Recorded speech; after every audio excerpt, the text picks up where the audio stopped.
engkau lagi merasa engkau lagi dibawa ke dalam satu kesulitan demi kesulitan, kekeringan demi kekeringan. Karena padang gurun itu kan tempat yang kering, tempat yang tandus. Tapi justru di padang gurun lah, itu Tuhan mengirimkan roti yang turun dari surga, saudara, yaitu makna, lambang dari roti kehidupan perjanjian baru, yaitu Kristus.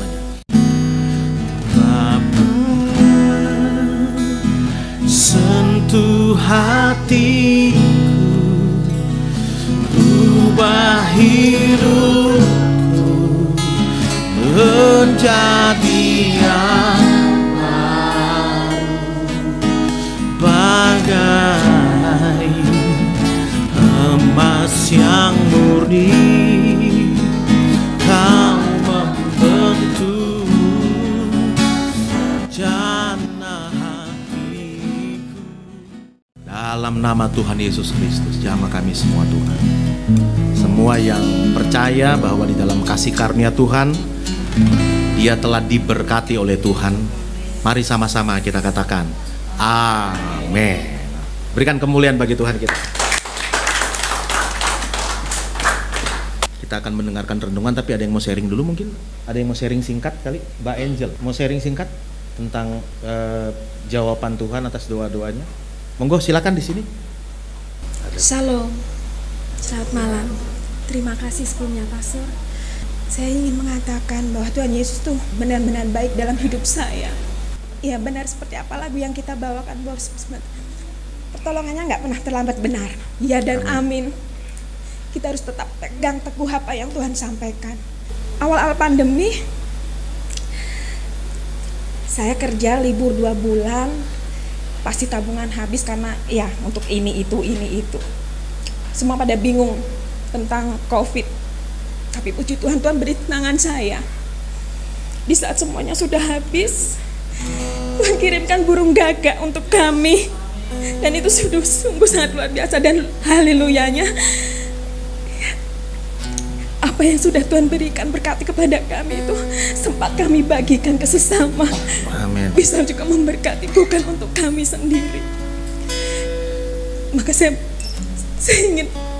ingin semuanya benar-benar taruh hatinya kepada Tuhan, tetap pegang teguh apa yang Tuhan sudah janjikan. Saya bilang Tuhan luar biasa, dahsyat buat hidup saya.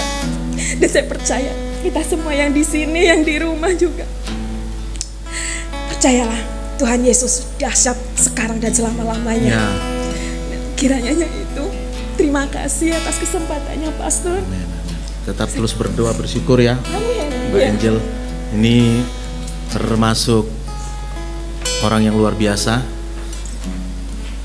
haus dan lapar akan Tuhan, dan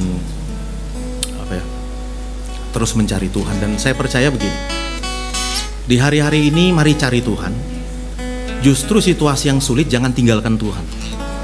Sebab kadang-kadang, bukan hanya kadang-kadang, tapi justru kesulitan-kesulitan itu menjadi cara dari Tuhan untuk supaya kita lebih mendekat kepadanya. Padang gurun kehidupan itu membuat kita lebih percaya kepadanya. Tetapi alih-alih percaya dan berharap kepada Tuhan, justru banyak umat Tuhan di padang gurun dalam kehidupannya dia tinggalkan Tuhan. Dia kecewa, dia bersungut-sungut, dia merasa Tuhan, buat apalah agama-agamaan, buat apalah berdoa lagi gitu lah. Enggak. Justru gini, justru padang gurun membuat Anda dan saya yang percaya di dalam kasih karunia Tuhan itu lebih mendekat kepadanya ya. Padang gurun itu tempat Tuhan, itu membuat kita lebih bersinar dan bercahaya lagi. Itu ibarat kata emas, semakin dia dibakar, semakin berkilau. Padang gurun kehidupan itu membuat Anda lebih berkilau daripada sebelumnya. Itu yang banyak sekali sepanjang sejarah Alkitab, sepanjang sejarah kitab suci, itu dikatakan demikian, bahwa padang gurun itu pencobaan, lembah, gunung yang tinggi, itu tempat Tuhan menyatakan kuasanya. Jadi bagi umat Tuhan, bagi engkau yang menyaksikan tayangan ini, dan bagi teman-teman yang ada di tempat ini juga malam hari ini ya, Kalau engkau lagi merasa engkau lagi dibawa ke dalam satu kesulitan demi kesulitan, kekeringan demi kekeringan, karena padang gurun itu kan tempat yang kering, tempat yang tandus. Tapi justru di padang gurun lah itu Tuhan mengirimkan roti yang turun dari surga, saudara, yaitu makna, lambang dari roti kehidupan perjanjian baru, yaitu Kristus. Jadi padang gurun itu membuat engkau makin mengenal di dalam Kristus sebenarnya. Itu yang kita harus pahami. Pandemi ini adalah adalah masa padang gurun dalam kehidupan kita. Tapi berapa banyak orang di padang gurun itu dia makin bercahaya, dia makin berkilau, itu di padang gurun. Tapi ada juga berapa orang, banyak bahkan di padang gurun, dia bersungut-sungut, dia kecewa dengan Tuhan, dia marah atas kehidupannya. Nah, saya berdoa agar engkau dan saya dan kita semua di tempat ini menerima kasih karunia dari Tuhan, agar kita lebih banyak bersyukur, agar kita lebih banyak berdoa, agar kita lebih banyak mengandalkan Tuhan, sehingga kita bisa berkata seperti kata kitab Sakaria itu, gunung-gunung yang tinggi, ada penghalang gunung yang tinggi di depan Zerubabel, tetapi di dalam roh dan oleh roh, bukan oleh kekuatannya, oleh roh, maka gunung-gunung yang tinggi itu akan menjadi tanah yang rata. Kita percaya itu kan. Mujizat justru ada di tengah-tengah kesulitan. Tanpa kesulitan tidak ada mujizat. Tanpa sakit tidak ada kesembuhan. Tanpa masalah tidak ada pemulihan. Itu yang kita pahami. Jadi bersyukurlah teman-teman yang ada di rumah, di kondisi yang sulit, bersyukur ya bersama-sama dengan kami, saudara.